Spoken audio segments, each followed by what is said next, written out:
मुल्क भर में आइंदा इंतखाबात की आमद है। इलेक्शन 2024 के लिए जहां सियासतदानों ने कमर कस ली है, वहीं दूसरी जानिब इलेक्शन कमीशन भी शफाफ इंतखाबात को यकीनी बनाने के लिए कोशियां दिखाई देता है। इंडिपेंडेंट उर्दू की एक रिपोर्ट के मुताबिक इलेक्शन के जरिए मुंतखब उम्मीदवारों को इख्तिदार सौंपने के जमहूरी अमल को मजबूत बनाने के लिए अवाम को इलेक्शन कमीशन और अहले सियासत से चंद अहम सवालात के जवाब मांगना होंगे।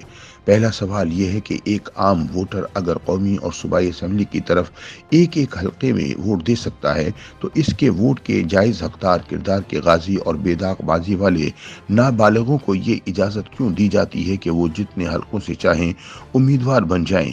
ये आम इंतखाबात हैं या सियासी अशराफिया के मफादात बाहमी का लंगर खुला है। कानून के मुताबिक वोटर सिर्फ इस हल्के से वोट डाल सकता है जहां इसका एड्रेस इनके शनाख्ती कार्ड पर लिखा हो, लेकिन उम्मीदवार को आज़ादी है कि वो पूरे मुल्क में जहां से चाहे इलेक्शन लड़ सकता है। यानी मज़ारीन के लिए अलग कानून और मालकान के लिए अलग कानून क्यों? आईने पाकिस्तान के आर्टिकल 223 की ज़ैली दफ़ा 1 में चंद उसूल तय किए गए हैं। इसके मुताबिक कोई भी शख्स बैक वक्त दो ऐवानों यानी कौमी असम्बली और सेनेट का रुकन नहीं होगा। कौमी असम्बली या किसी सूबाई असम्बली का रुकन नहीं होगा। सेनेट या किसी सूबाई असम्बली का रुकन नहीं होगा। एक से ज्यादा सूबाई असम्बलियों का रुकन नहीं होगा। सूबाई असम्बली, कौमी असम्बली या सेनेट में एक से ज्यादा नशिस्तों पर रुकन नहीं होगा।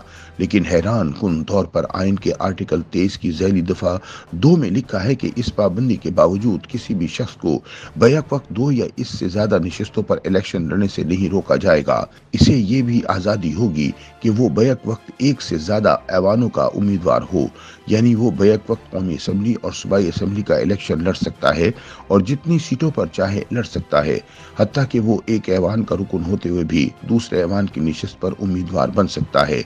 बस इसे इतना करना होगा कि जीतने के बाद एक सीट छोड़ना होगी। जब आईनी पोजीशन यह है कि एक शख्स एक वक्त में एक ऐवान में सिर्फ एक निशिस्त रख सकता है, तो फिर इसे एक वक्त में एक से ज्यादा ऐवानों और एक से ज्यादा निशिस्तों पर इलेक्शन में बतौर उम्मीदवार हिस्सा लेने की इजाजत क्यों है? चूंकि कानून के मुताबिक एक आदमी एक ही निशिस्त अपने पास रख सकता है, इसलिए अगर वो एक से ज्यादा निशिस्तों पर कामयाब होता है तो इसे एक के अलावा बाकी सीटें छोड़ना होती हैं और इन निशिस्तों पर ज़िमनी इंतखाब होता है। पाकिस्तान में कोई है जो पूछे कि इस सूरत में ज़िमनी इंतखाब के अखराजात गरीब कौम क्यों बर्दाश्त करे? ज़िमनी इंतखाबात में एक हल्के के इंतखाब पर करोड़ों रुपए का खर्च आता है। बैलेट पेपर छपते हैं, इंतखाबी साजो सामान तैयार किया जाता है, पुलिस और इंतजामिया की ड्यूटी लगती है, मुख्तलिफ महकमों से अमला लिया जाता है, गर्ज अखराजात का एक पहाड़ खड़ा हो जाता है। सवाल यह है कि माशी बुरहान से दो चार कौम किसी अनोखे लाडले के लिए ये अखराजात क्यों बर्दाश्त करे? ज़िमनी इंतखाबात अगर किसी नागुज़ीर सूरत में हो तो एक अलग मामला है।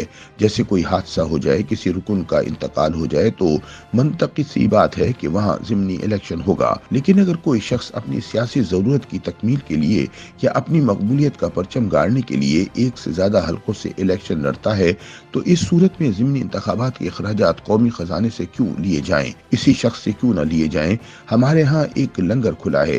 किसी की डिग्री जाली साबित होती है, ये इसका बयान हल्फी झूठा निकलता है, तो इलेक्शन कमीशन इसे डी-सीट करके वहां ज़िमनी इलेक्शन करवा देता है। ताहम इस सवाल पर कोई गौर नहीं करता कि जिस शख्स की जाली डिग्री या झूठे हलफनामे की वजह से पूरे हल्के को एक बार फिर इलेक्शन की मश्क से गुजरना पड़ रहा है, इस इलेक्शन के अखराजात या उनका एक हिस्सा तो कम अज कम कौमी खजाने से लेने की बजाय इस शख्स से या इसकी जमात से क्यों ना वसूल किया जाए। इंडिया में इस नुक्ते पर कानून साजी हो चुकी है और ये अमल जारी है। ये कानून साजी इंडिया इलेक्शन कमीशन के मुतालबे पर इंडिया की सुप्रीम कोर्ट के जरिए हुई। क्या हम पूछ सकते हैं कि ऐसा ही कोई मुतालबा पाकिस्तान का इलेक्शन कमीशन क्यों नहीं करता? YouTube पर गूगली न्यूज देखने के लिए youtube.com की सर्च बार में गूगली न्यूज टीवी टाइप करें। गूगली न्यूज के पेज पर सुर्ख रंग के सब्सक्रिप्शन वाले बटन पर क्लिक करना ना भूलिए। YouTube पेज पर अपलोड होने वाली वीडियोस से बाखबर रहने के लिए बेल आइकन पर क्लिक कीजिए। आपको हर नई वीडियो के बारे में नोटिफिकेशन मौसूल हो जाएगा।